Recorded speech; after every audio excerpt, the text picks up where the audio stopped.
अर्थसंकल्प सादर झाल्यानंतर आता विरोधकांची पत्रकार परिषद सुरू झाली आहे. आपण थेट जाऊया.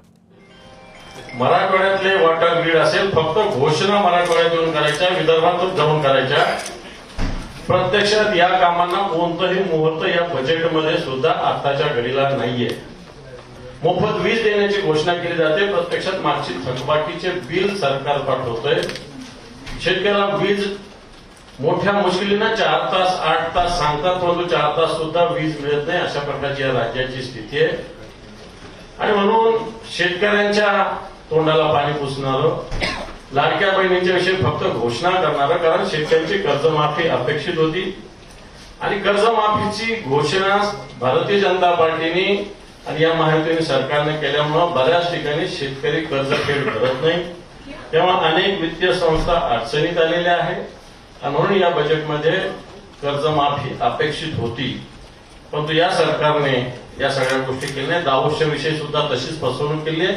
परंतु मला असं वाटतं डिटेल्स या राज्याचे मुख्यमंत्री म्हणून याच्या आधी ज्यांनी काम केलं ते उद्धवजी ठाकरे साहेब आपल्याला याच्या पुढील एक डिटेल्समध्ये याविषयी बोलतात. बऱ्याच दिवसानंतर तुम्हाला सर्वांना एकत्र बघून बरं वाटतं. मला दरवर्षीप्रमाणे याही वर्षी अर्थसंकल्प सादर करण्यात आलेला आहे आणि मला आज आचार्य अत्रेंची आठवण आली. आचार्य अत्रे असते तर म्हणाले असते की गेल्या 10,000 वर्षात एवढा बोगस अर्थसंकल्प मी पाहिला नव्हता.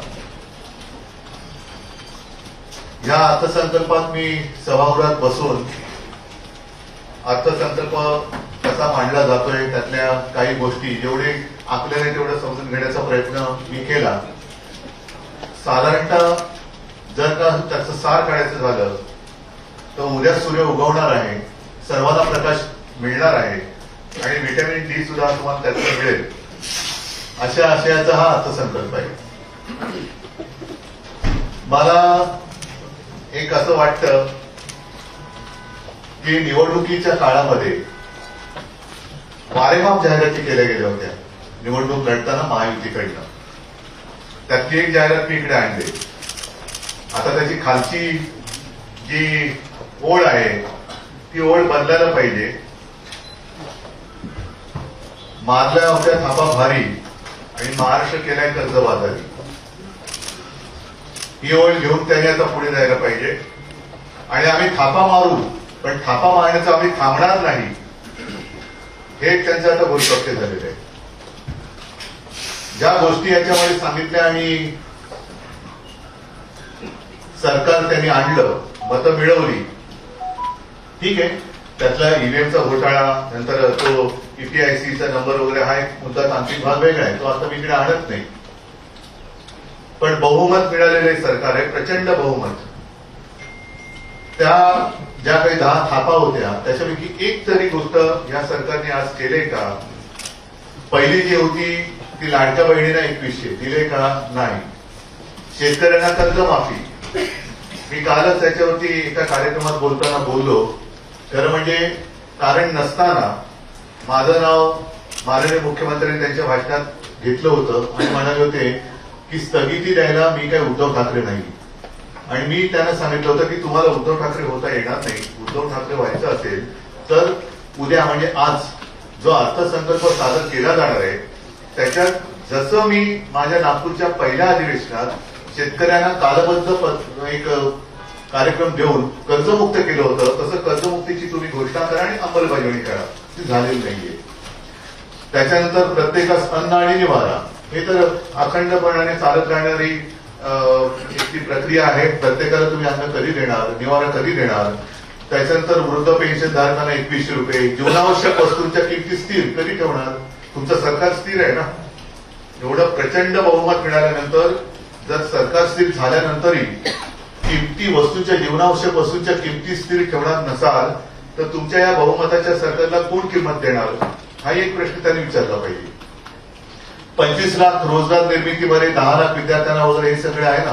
विद्यार्थ्यांना 10,000 रुपये, 45,000 गावात पांदण, हे त्यांनी वेगळंच हे केले. पाण्याचं पांदण, रस्ते बांधणार. आता ही घोषणा करा. आम्ही सुद्धा योजना सुरू केली होती. अंगणवाडी आणि आशा सेविकांना 15,000 आणि सुरक्षा कवच दिले का? वीज बिलात 30% कपात करून सौर आणि अक्षय ऊर्जेवर भर देण्याचे वचन. हे वचन सुद्धा चालूच राहणार आहे, कारण आम्ही सुद्धा सौर ऊर्जेचा प्रयत्न करत होतो आणि ती योजना सुरू केली होती. सरकार स्थापनेनंतर विजन महाराष्ट्र 2029 ह्या सगळ्या ज्या काही गोष्टी आहेत. त्याच्यानंतर त्यांनी जे काय म्हटलं होतं की 64,000, आता आजच्या या अर्थसंकल्पात आहे तरी काय? तर सर्वसामान्य जनतेसाठी तसं काही नाहीये, पण कॉन्ट्रॅक्टरसाठी भरपूर काही आहे. मुंबईमध्येच 64,783 कोटीची कामं, विकास कामं. हा कसला विकास होणार आहे? कोणाचा विकास होणार आहे? हा कॉन्ट्रॅक्टरचा विकास होणार, कारण आत्ताच मुंबईमध्ये सगळे रस्ते खोदून ठेवलेले आहे. आणि त्याच्यात आणखी एक महत्वाचा मुद्दा, योग्य आहे की नाही हा सर्वांनी विचार करायला पाहिजे.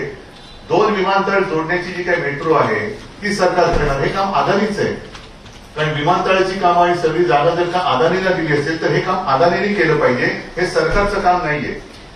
नाहीतर उद्या तुम्ही म्हणाल की अदानीला विमानतळाची जागा दिली, आम्ही त्याच्यावरती रनवे बांधून देऊ, धावपट्टी पण आम्ही करून देऊ. तसं नाहीये, हे अदानीचं काम त्यांनी केलं पाहिजे. म्हणजे हे सगळी कामं, मी काल म्हटलं की केवळ तुमच्या मालकाच्या मित्राच्या हिताची कामं तुम्ही करता आहात, त्यातलंच हे एक काम आहे.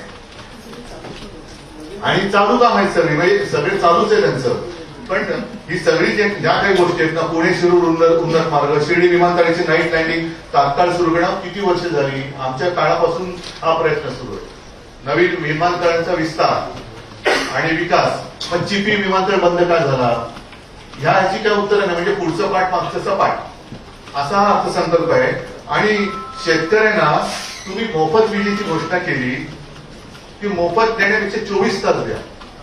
त्याच्यानंतर आता जसं आम्हाला तुम्ही म्हणालात की आता त्यांनी मोफत विजेची घोषणा केली, पण जी बाकी आहे, जो विषय आमच्या कैलास पाटील यांनी परवा काढला की आता शेतकऱ्यांना बिलं यायला लागली की पूर्वीची थकबाकी, त्या थकबाकीचं काय करणार आहात तुम्ही? त्याच्याबद्दल काहीच नाहीये. आणि बाकी एकूणच पंतप्रधान आवास योजनेबद्दल सुद्धा आत्ताच एक माझ्या हातामध्ये ती बातमी आहे. 28 जानेवारी 2025 लोकसत्तेत आलेली बातमी आहे की पंतप्रधान आवास योजनेतील खासगी विकासकांना 50 कोटींचा जादा निधी केंद्रीय गृहनिर्माण विभागाकडून अखेर विचारला.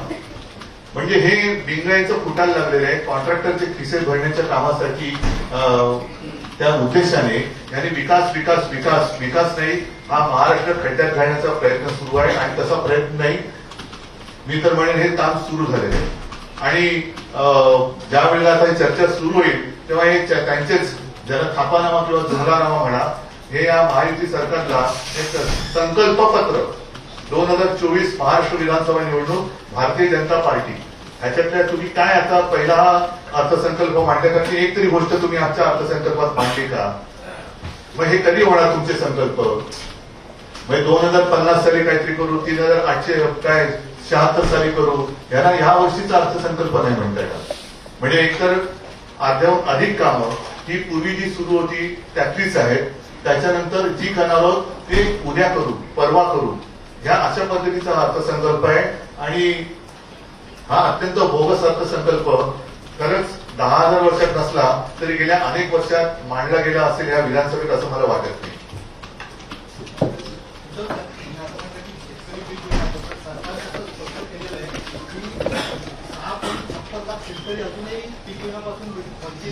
हो, पण त्याच्यामध्ये 1 रुपयात पीक विमा, 1 रुपयात पीक विमा योजना जी होती त्याचा भ्रष्टाचार बाहेर आमच्या खासदारांनी पण काढला. ती योजना बंद करण्यासाठी सुद्धा मला बंद पडलीच आहे. म्हणजे या सगळ्या योजना ज्या आहेत या गडबड घोटाळ्यांच्या योजना आहेत. प्रधानमंत्री आवास योजना हा अर्थसंकल्प हा एकूण आभास योजना आहे. जशी आवास योजना आहे तसं तो वचा भर करा आभास योजना आहे. त्याच्यामुळे प्रत्यक्ष शेतकऱ्यांना हमी भावाचं काय बोलले, सोयाबीनचा हमी भाव, कापसाचा, सगळ्याचा हमी भावाबद्दल काही नाहीये. पीक विम्याबद्दल जो घोटाळा झाला त्याच्याबद्दल काही नाहीये. काहीच म्हणजे याच्यामध्ये हाताला काहीच लागलं नाहीये कागदपत्रांखेरीज. आता पालिकेला सुद्धा, पालिकेची काल मला वाटतं आदित्य ठाकरेंशी तो विषय घेतला.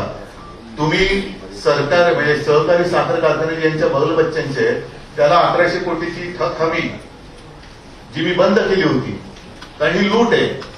त्यांना तुम्ही त्याची थक हमी घेता, साध्या शेतकऱ्याला तुम्ही थक हमी घेत नाहीत त्याची. आणि महापालिकेची जी येणं आहे 16,000 कोटी ते कधी देणं?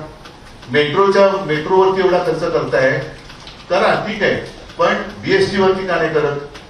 आम्ही आमच्या काळामध्ये बीएसटीला पण मदत करतच होतो. उधर सर इस बजट में हमारा सरकार ने लाठी में 36,000 करोड़ मांगी है. जब आप एक मिनट अच्छी बात की आपने, जब ये योजना जाहिर की गई थी तब कितना आंकड़ा था? 46,000. आज उन्होंने कितना किया? नहीं, खर्चा कितना हो गया? उन्होंने कहा 31,000 कोटी 31,000 कोटी खर्च केले और अब उन्होंने 36,000, मतलब पहले ही आपने झूठ कहा था. 46,000 इसके लिए खर्चा आया, वो तो किया नहीं. 2100 रुपए तो दूर की बात, अभी 36,000. वोट तो सारे लिए ना आपने. उधर से मेरा सवाल एक था कि उसने कमिटमेंट किया था उन्होंने कि हम 1500 से बढ़ा के 2100 कर देंगे, लेकिन ये सरकार अभी भी बोले इस साल नहीं करेंगे, आने वाले फ्यूचर बजट में. हाँ, तो फिर ऐसे कहना चाहिए था कि हम ये योजना फ्यूचर में करने वाले हैं. आप कभी आपका मन हो तो फ्यूचर में आम्ही वोट करता. राज्यावरती 8 लाख कोटीचं कर्ज आहे, त्याच्यानंतर 7 लाख कोटीच्या पुरवण्या मागण्या. दुसरीकडे जे निवृत्त कलाकार आहेत त्यांचं मागणी 2 महिन्यापासून. मी अजून निवृत्त कलाकार नाही आहे, माझ्या कलाकार चालू आहे. केलेला आहे. राज्यावरती आर्थिक संकट असताना ही गाडी बसवणार कशी आहे? नाही, म्हणूनच म्हणतं ना की मारल्या थापा भारी आणि महाराष्ट्र केला कर्जबाजारी. आता ह्या ज्या जाहिराती होत्या त्या काय करायचं? काय ते नाही काय पिजन होल जाहिराती सुद्धा पिजन होल मध्ये टाकायच्या का? बघा, हा त्यांचा जो जाहीरनामा आहे तो पण त्या पिजन होल मध्ये टाकायचा का? काय करायचं का? ही लोकांची फसवणूक आहे. हे लोकांची फसवणूक आहे आणि फसवणूक करून तुम्ही चहूबाजूने फसवणूक करून सत्ता मिळवलेली आहे. आता निदान सत्ता मिळाले, लोकांना दिलेल्या ज्या तुम्ही काही वचनं तर म्हणतच नाही, आश्वासनं किंवा थापावतात त्याच्या काहीतरी गोष्टी पूर्ण करा. उद्धव जी, महायुति के लोग कह रहे हैं कि बजट जो आश्वासन दिया गया 5 साल के लिए दिया गया, 1 साल के लिए नहीं दिया गया. लेकिन वोट तो एक ही टाइम दिया ना आपने. तो यहाँ लिखना चाहिए था कि हम आने वाले 5 साल में करेंगे, क्यों नहीं लिखा?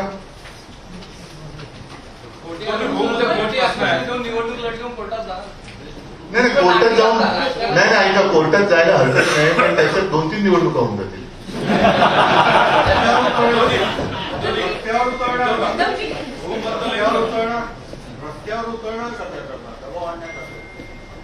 दुसरं आता रस्त्याची कामं काढलेत, उतरणार कुठे? विकास केंद्र मुंबई परिसरात अजून 7 विकास केंद्र. कोणाचा विकास? कॉन्ट्रॅक्टरचा. कसला विकास? म्हणजे मुंबईच्या महापालिकेची स्वायत्तता आहे ना, ती कायम राखा. मुंबई तिच्या पायावरती खंबीर आहे, उभी राहायला. या सरकारकडनं काही 1 पैसा न घेता जी मुंबई महापालिका कोस्टल रोड बनवू शकते आणि त्या मुंबई महापालिकेच्या तिजोरीतून मेट्रोसाठी 3,000 कोटी 4,000 कोटी काढायची वेळ येते, तिचा विकास हे सरकार करू शकेल असं तुम्हाला वाटतं का? 2024-25 जेव्हा बजेट प्रोव्हिजन झाला होता, होमबद्दल 39,401 रुपीजचा प्रोव्हिजन. पण आता जे रिवाइज बजेट दिलेलं आहे, म्हणजे आज जे त्याच्यामध्ये 2,600 कोटीची कपात झालेली आहे. महाराष्ट्रामध्ये क्राईम वाढत आहे. मग हे पैसे कोणाच्या होम मध्ये गेले? पैसे कुठे गेले? मग तेच प्रश्न आहे सर. मग तोच आहे ना, तो विचारला पाहिजे तुम्ही. हा प्रश्न मला विचारायच्या ऐवजी माझ्या आधी जे बसले होते सगळे त्यांना विचारायला पाहिजे होता. ते काय म्हणतात? त्याचं म्हणणार नाही तर वाढणार आहे. काय क्राईम की पैसे? पैसे वाढणार आहे. साहब आंकड़े मुंबई नागपुर महामार्ग जो है, जब 2015 में सीएम फडणवीस थे तो उन्होंने कहा था इसकी लागत 30,000 करोड़ होगी. बाद में आप जब सीएम बने तो रेट बहुत बढ़ गई 45,000 करोड़ के आसपास.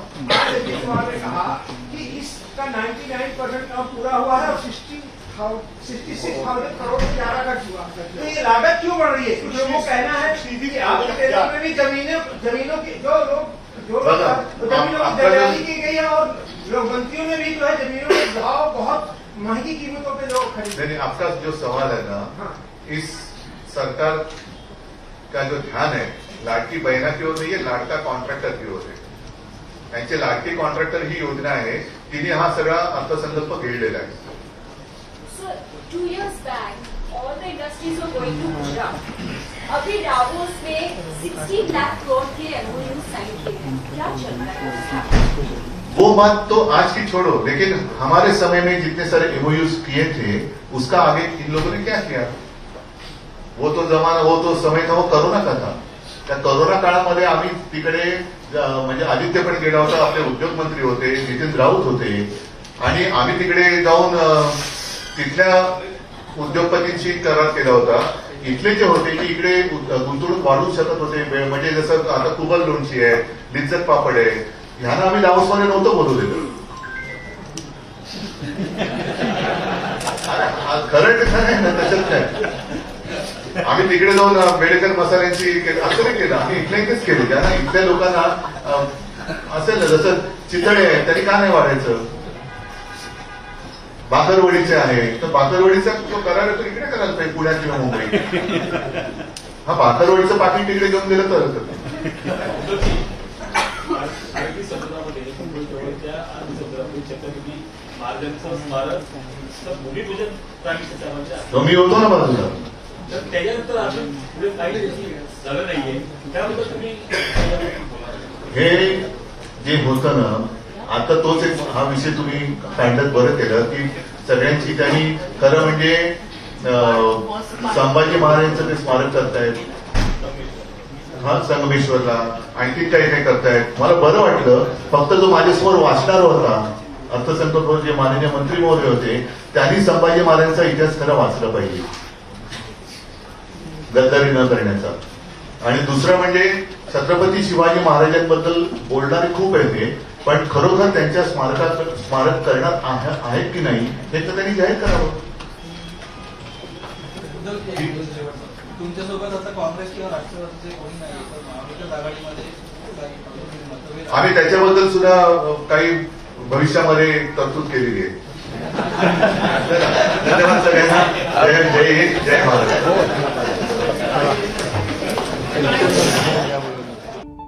तर सरकारचं लक्ष लाडक्या बहिणींऐवजी लाडक्या कंत्राटदारांकडे आहे, अशी टीका उद्धव ठाकरेंनी केलेली आहे. पालिकेचे 16,000 कोटी कधी देणार असा सवाल देखील उद्धव ठाकरेंनी केलेला आहे.